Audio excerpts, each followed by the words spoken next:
Oi, gente, tudo bem? Como é que vocês estão? Tá tudo bem? A gente vai começar então agora nosso módulo 4, o último módulo da disciplina, que vai trabalhar com a imanência do sistema linguístico. Se a gente lembrar, então, o que a gente fez? A gente fez uma introdução aos estudos linguísticos no módulo 1. No módulo 2, a gente estudou as contribuições do Ferdinand de Saussure, basicamente, né, suas dicotomias, seus conceitos mais importantes que fundamentam o estudo linguístico. No módulo 3, a gente estudou o fato linguístico, isso é, como é que a gente estuda a língua. Aí a gente dividiu em dois momentos, na unidade 1, mais no que diz respeito à língua em si mesma, né, os aspectos fonético-fonológicos, morfológicos e sintáticos, e na unidade 2, a gente trabalhou com a relação da língua e seu uso, né? A gente falou da pragmática, principalmente, né? Agora aqui, eu vou apresentar para vocês, nesse módulo 4, na verdade, 4 correntes linguísticas. São as únicas, prof? Não. São as mais importantes? Tô achando que sim.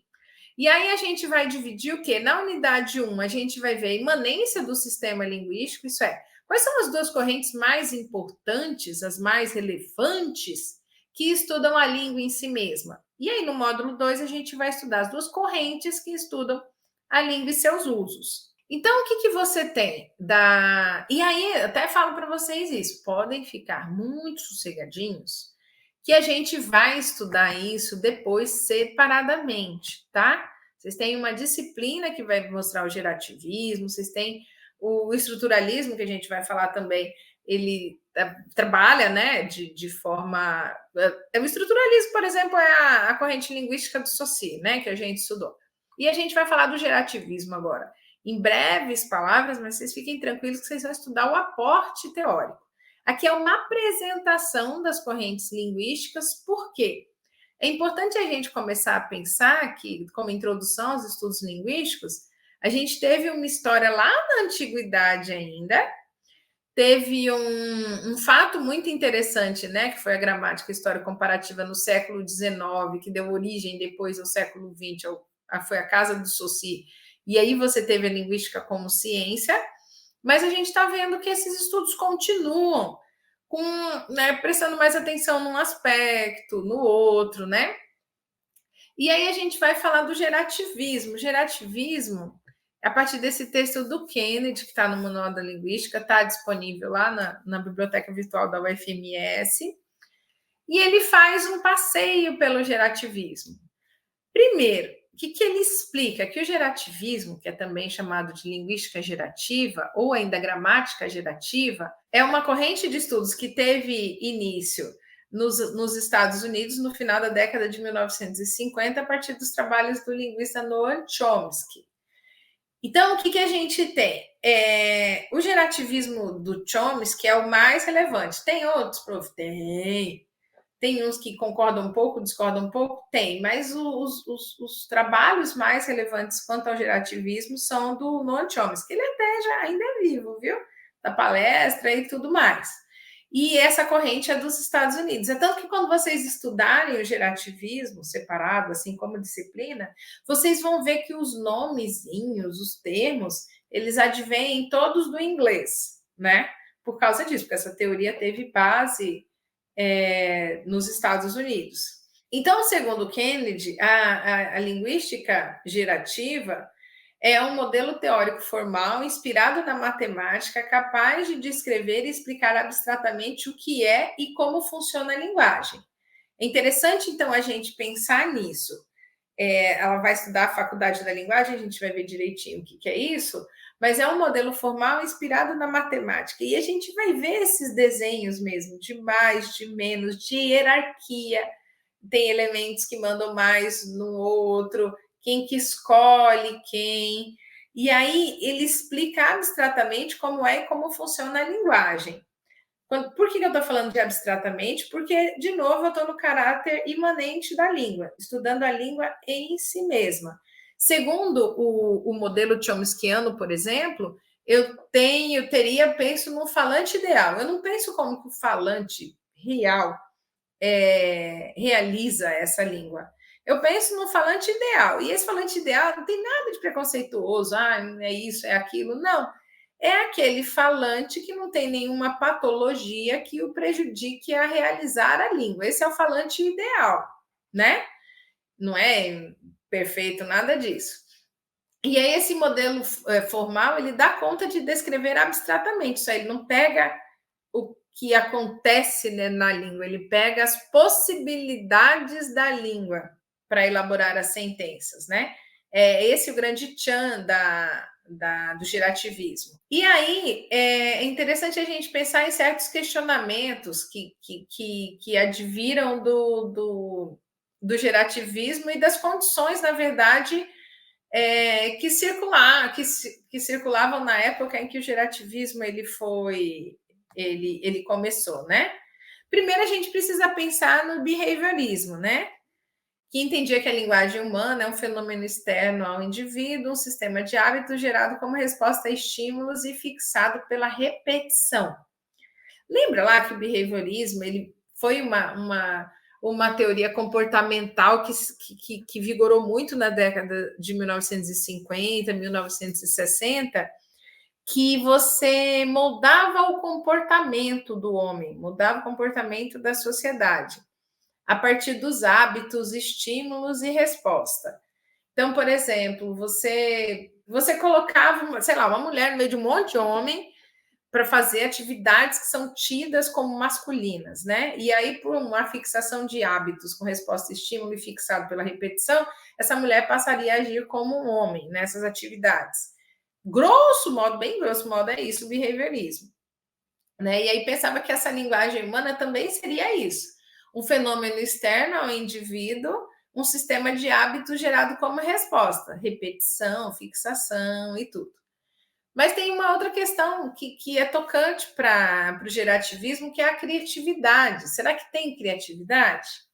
Que o principal aspecto caracterizador do comportamento linguístico humano é que é aquilo que mais fundamentalmente distingue a linguagem humana dos sistemas de comunicação animal.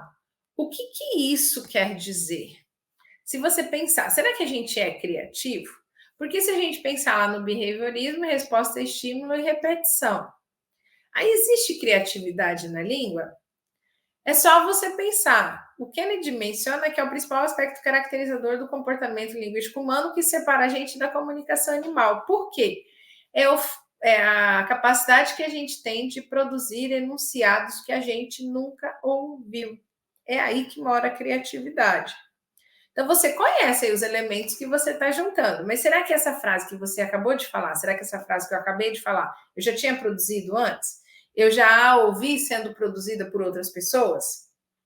E aí é interessante você pensar que desde a criancinha lá, né? Que está em fase de aquisição de linguagem. Por exemplo, eu tenho meu filhinho de 3 anos que ele fala assim: você fala, hoje tem brócolis, né? Aí ele fala, eu adoro brócolis. E aí tudo que você fala assim, hoje tem farofa. Eu adoro farofa. Será que ele ouviu essas sentenças ou já está produzindo a partir da organização de elementos, sim, que ele já conhece, mas na mesma ordem, de uma forma inovadora? É aí que mora a criatividade, né? Do homem que separa da comunicação animal. Por quê? Porque quando a gente estudou lá a linguagem das abelhas, lá na Petter, lembra? Nossa primeira aula da disciplina, a gente pensou se a linguagem animal podia ser considerada língua. E a gente falou das abelhas, não foi? Que aí as abelhas têm uma linguagem que fazem responder. Mas como que eu não tenho essa criatividade? Porque é sempre o mesmo símbolo, a mesma situação, que leva ao mesmo comportamento, a mesma resposta. Então, não é uma comunicação criativa. Vem uma abelhinha serelepe e inventa de criar um novo signo. Não tem isso na comunicação animal. Por isso que a criatividade é o principal aspecto caracterizador do comportamento linguístico humano, né? E aí, quais são os postulados? A gente tinha falado que a faculdade da linguagem é um postulado do gerativismo. Segundo Kennedy, a faculdade da linguagem diz respeito à capacidade humana de falar e entender uma língua, pelo menos. Isso é, o comportamento linguístico dos indivíduos, e deve ser compreendida como resultado de um dispositivo inato, uma capacidade genética e, portanto, interna ao organismo humano.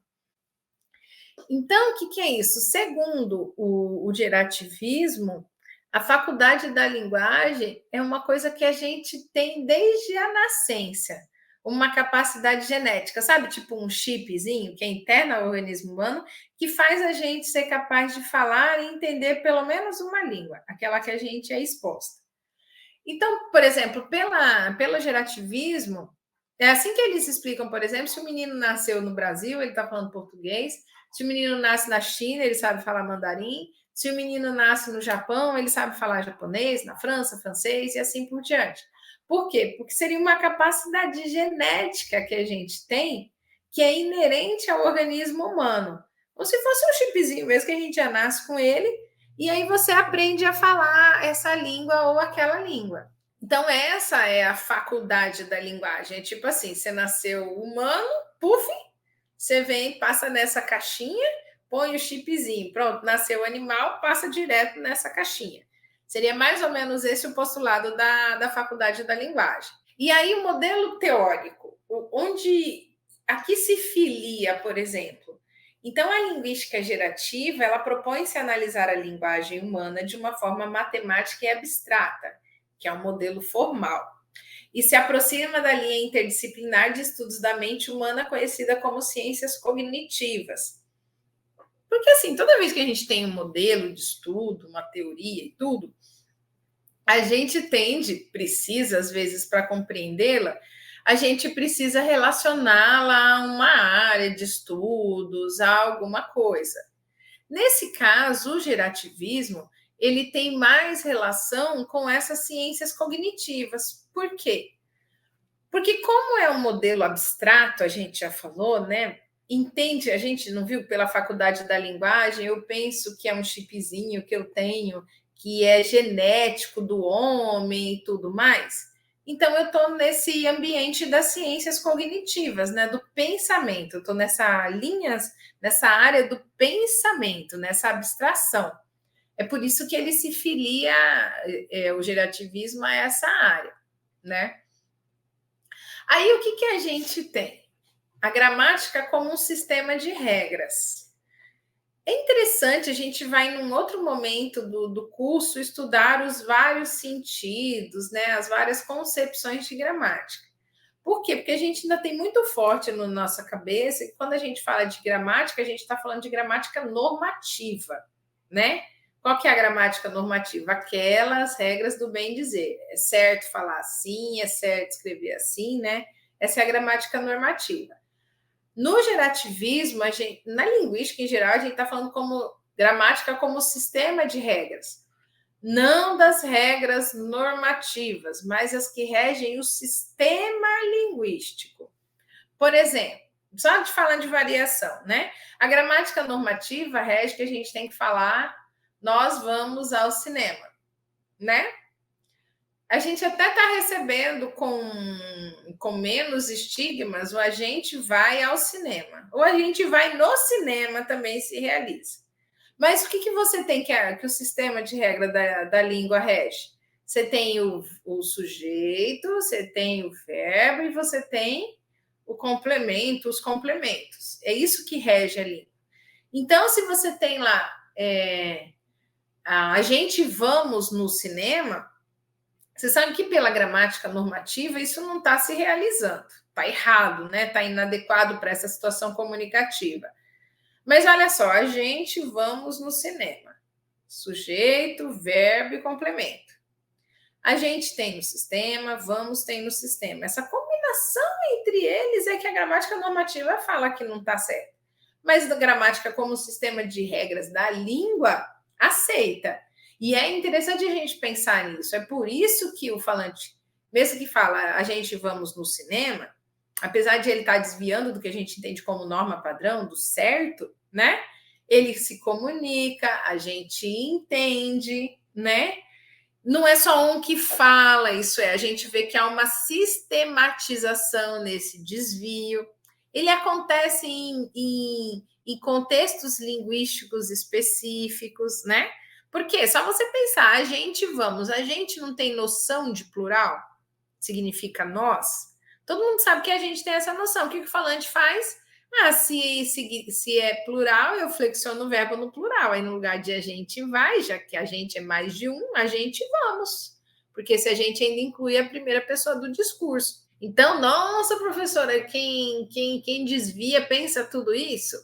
Aí é que tá, ele não faz isso de modo consciente, diz respeito à faculdade da linguagem dele. São os parâmetros da língua, a gente vai ver mais para frente, que ele fixou e ele sabe como é que elabora essas sentenças desde muito cedo, que é o que a gente vai ver aqui. Então, um conceito interessante para o gerativismo, segundo Kennedy, é a gramática transformacional. O que ela faz? Ela descreve como os constituintes das sentenças são formados e como transformam-se em outros por meio da aplicação de regras. O que são esses constituintes da sentença? As partes que constituem a sentença. E aí, se vocês lembrarem, na pragmática, lá na unidade 2 do módulo 3, a gente estava falando em enunciado, lembra? Que dizia respeito ao contexto e tudo. Para o gerativismo, a gente está falando de sentença. Isso é só o que está escrito na sentença, nessa linha. O gerativismo ele não considera o contexto para você explicar, não, tudo está escrito na sentença, tá? Então, a gramática transformacional pensa nisso, como esses constituintes da sentença são formados e como os transformam-se em outro por meio da aplicação de regras. Então, por exemplo, a gente está no eixo sintagmático lá do Saussure. Então, você pode dizer, ó, a gente vai ao cinema, nós vamos ao cinema. Isso é, eu vou aplicando regras diferentes, vou trocando os constituintes da sentença, mesmo que eu queira dar a mesma mensagem.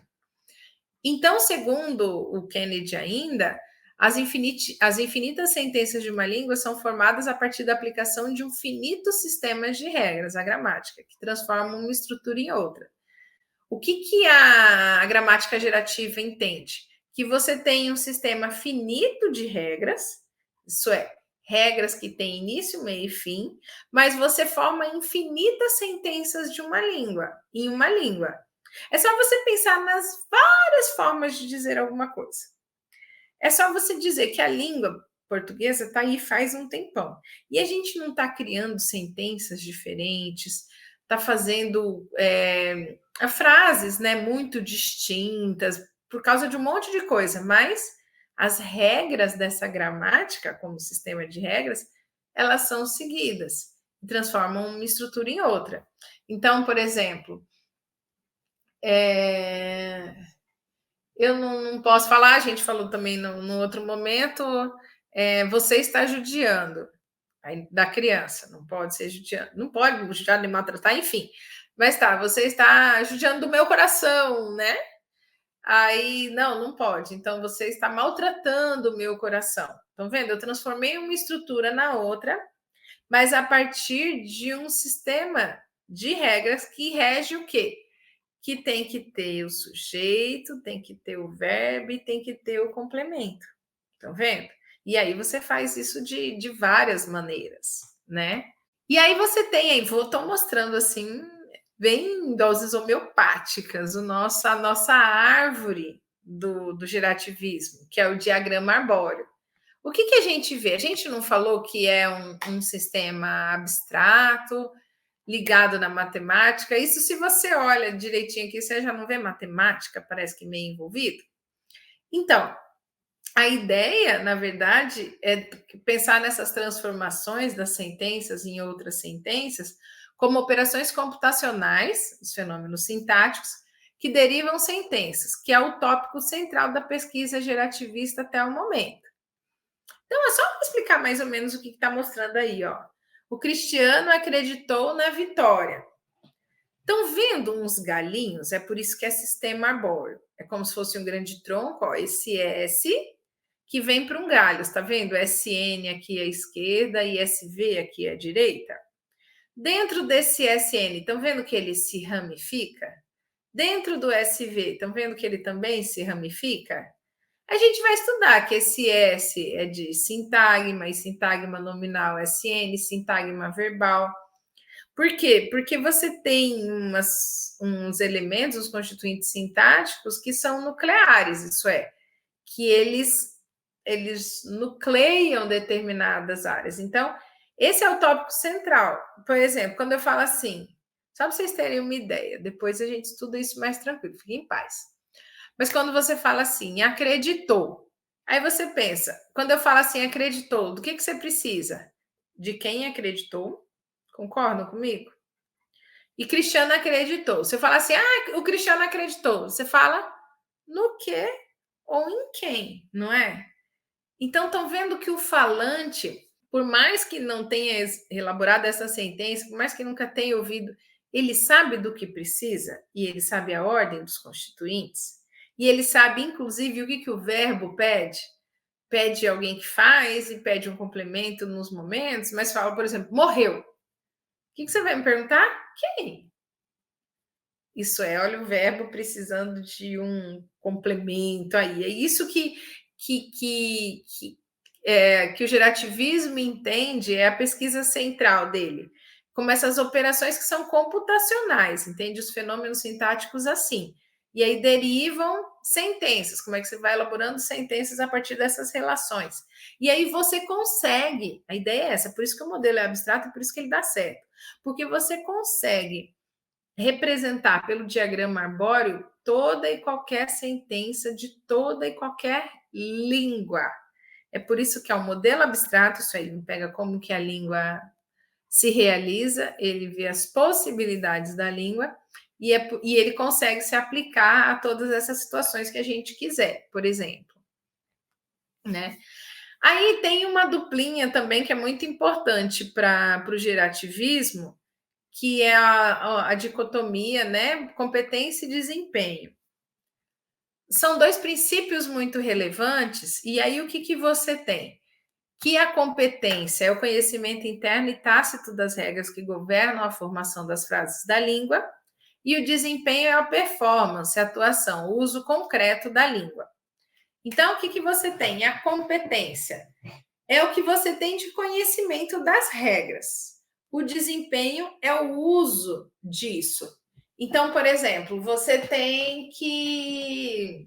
Tá, sujeito, verbo e complemento.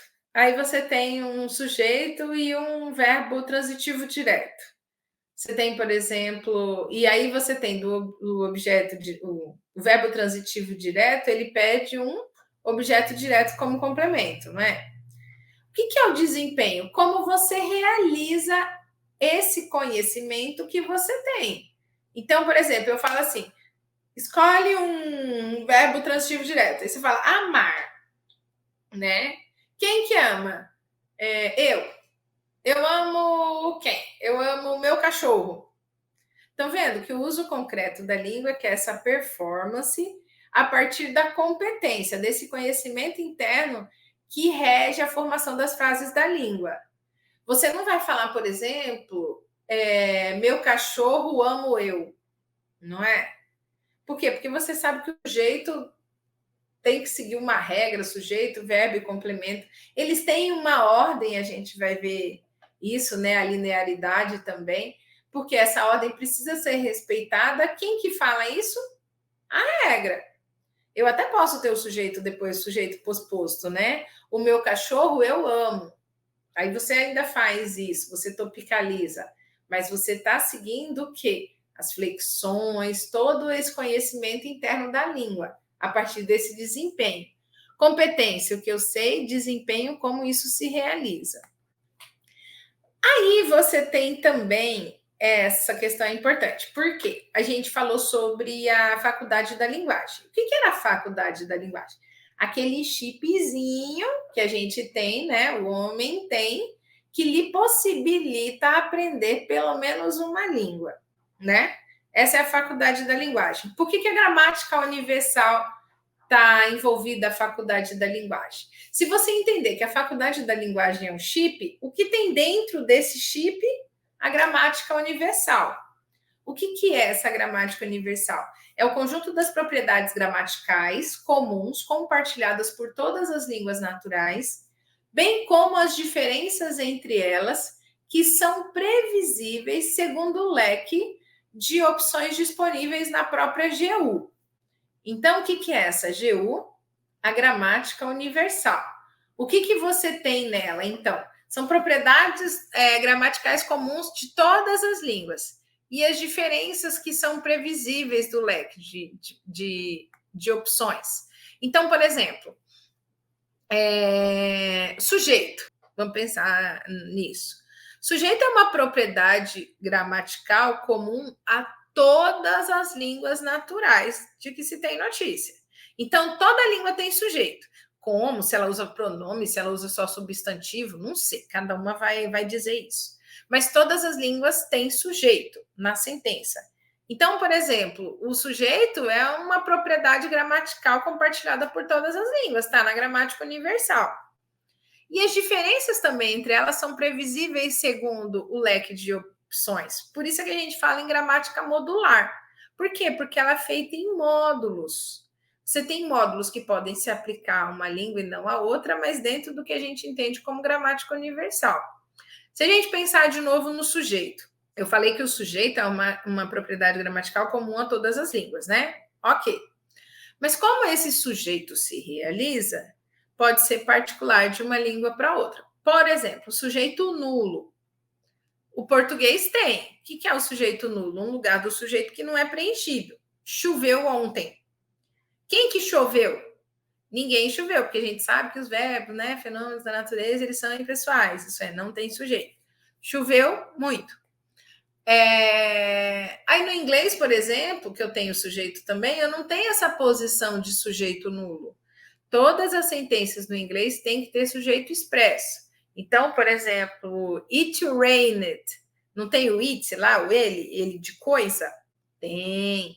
Então, por exemplo, isso pode ser uma diferença entre uma língua e outra, está dentro da gramática universal, porque a gente está falando em sujeito, mas são os leques disponíveis na própria G1. Só acontece o sujeito nulo porque a gramática universal permite. É basicamente isso. Então, gramática universal, conjunto de propriedades linguísticas comuns a todas as línguas que a gente tem, que a gente já sabe, que é uma coisa inata, que nasce com a gente.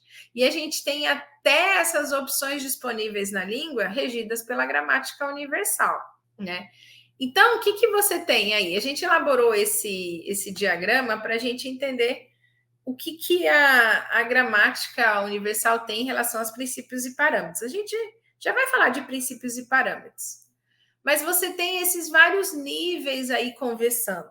O léxico, que é, grosso modo, o repertório vocabular, né, os nomes das coisas. A sintaxe, que é isso que a gente está estudando, então a relação entre os constituintes da sentença. Mas também a sintaxe, ela tem uma relação tanto com a fonologia quanto com a semântica. Por quê? Porque como é que a sintaxe se realiza, a sentença? Você não vai juntando os sons que você pronuncia para formar as palavras? E isso não tem um sentido? Aí está no âmbito da semântica, aí eu formo a sintaxe. Mas a sintaxe, ela também precisa do léxico. Por quê? Porque eu não junto as palavras para formar a sentença. Então, essas palavras estão em qual domínio? Estão no nível lexical. Então, a sintaxe, na verdade, mobiliza esses diversos níveis de que ela precisa. Ela precisa dos fonemas, ela precisa do significado deles, a partir do que é do uso das palavras. Então, por exemplo, se a gente fala, o banco comeu meu dinheiro, o cartão de crédito comeu meu dinheiro. Eu sei que não comeu, né, com garfo, faca e tudo, mas não quer dizer que consumiu.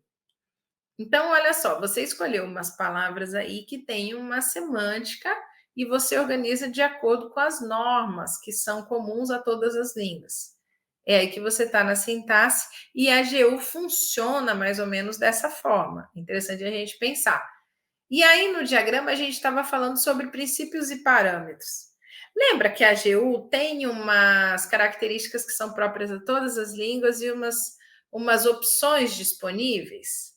O que seriam os princípios? Essas propriedades gramaticais que são válidas para todas as línguas. Enquanto os parâmetros são essas possibilidades, essas opções disponíveis de que a gente falou lá, mas sempre limitadas de maneira binária, de variação entre as línguas. Binária, tem ou não tem. Então, se a gente voltar lá para a ideia do sujeito, sujeito na língua, princípio, todas as línguas naturais. Posição de sujeito nulo na sentença, parâmetro da língua portuguesa. Uma possibilidade que mostra a variação entre línguas. Uma possibilidade sintática, tá? A gente não está falando, como a gente está falando de sintaxe, da organização da sentença, a gente não está falando só da troca de uma palavra pela outra, porque isso não está como princípio, como parâmetro na língua, né? Eu estou falando das regras, né? Conjunto de regras para você seguir para formar frase. Então, por isso é que você organiza qual é a regra que rege a formação dessa sentença, se ela é uma regra comum a todas as línguas naturais ou se ela é uma regra específica dessa língua de que eu estou falando. Então, a partir dessa noção de princípios e parâmetros, a gente vai conseguindo elaborar aqueles modelos lá que a gente viu, o diagrama arbóreo, em todas as línguas, né? Aí é interessante a gente pensar sobre isso. Pensando sobre isso, leia um texto do Kennedy, Gerativismo, está disponível na biblioteca. Essas informações do gerativismo, elas são muito importantes, por quê? Porque é um modelo que nos ajuda a entender a língua dessa maneira abstrata. Ele trabalha muito bem com o sistema linguístico, né, com as regras que organizam a sentença, e traz uma explicação teórica muito aprofundada e relevante para a gente entender como é que a língua se organiza, como é que a sentença se organiza. Tudo bem?